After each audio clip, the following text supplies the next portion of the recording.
പത്മരാജനും കെ.ജി. ജോർജും ഭരതനും ആഘോഷിക്കപ്പെടുമ്പോൾ അവരോടൊപ്പം സഞ്ചരിച്ച അവരോളം പ്രതിഭാശാലിയായ മോഹനെ കേരളം വിസ്മരിക്കുകയാണെന്ന് സംവിധായകൻ കമൽ.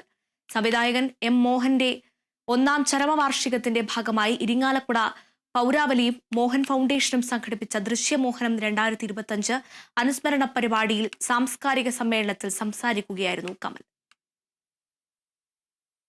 മലയാള മധ്യവർത്തി സിനിമയിൽ കെ.ജി. ജോർജ്, ഭരതൻ, പത്മരാജൻ, എം മോഹൻ എന്നിവരുണ്ടാക്കിയ സ്വാധീനം വളരെ വലുതാണെന്ന് കമൽ പറഞ്ഞു.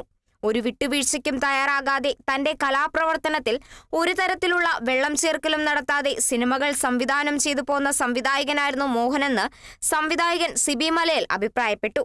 ജനപ്രിയവും കലാമൂല്യവും ഒരുമിച്ച് ചേർത്തുകൊണ്ട് മികച്ച സിനിമാനുഭവങ്ങൾ സൃഷ്ടിച്ച സംവിധായകനായിരുന്നു മോഹനെന്ന് സംസ്ഥാന ചലച്ചിത്ര അക്കാദമി ചെയർമാൻ പ്രേംകുമാർ പറഞ്ഞു. ഇരിങ്ങാലക്കുട ടൗൺ ഹാളിൽ നടന്ന സാംസ്കാരിക സമ്മേളനം മന്ത്രി ആർ ബിന്ദു ഉദ്ഘാടനം ചെയ്തു.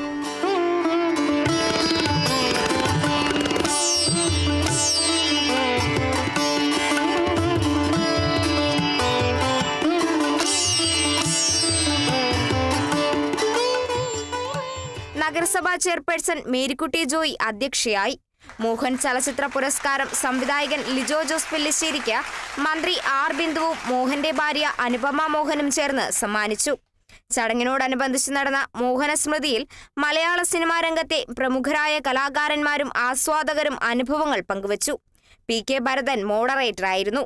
Kerala vision news, Thrissur.